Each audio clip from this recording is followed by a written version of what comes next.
Аз съм Николета от 11-я клас, специалност моден дизайн и съм уверена, че съм избрала правилното училище и правилната професия. Тук мога да практикувам моето хобби, което е да рисувам и да моделирам дрехи.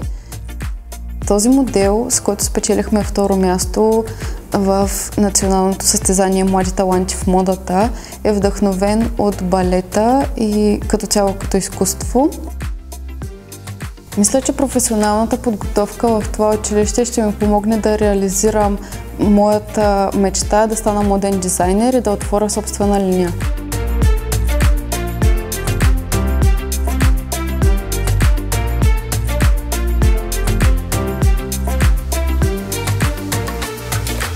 Завърших през 2007 година професионална гимназия по облекло Нетка Иван Лазарова. Това училище за мен не бе само училище, а семейство. То ми даде възможност да изчистя своя характер, практика, която ме научи на много и ми даде възможност да израсна в своето кариерно развитие. Към днешна дата съм успешен селс менеджер във фирмата Антуан Вил.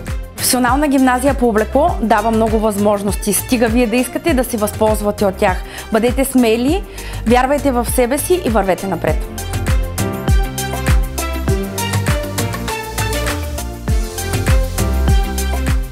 Казвам се Антоанета Антонова и съм собственик и управител на фирма Антуан Вил. Напоследък забелязвам една тенденция, че все повече от учениците, които идват на практика и на стаж, знаят за какво са тук. Те обичат професията и аз изключително много приветствам тази любов, с която те се записват в това училище. Не само да вземат средно образование, а за да продължат нашата работа, нашата традиция, защото ние имаме нужда от последователи, от наследници на тази традиция и с най-голяма радост и удоволствие ще предадем нашите знания и нашите умения.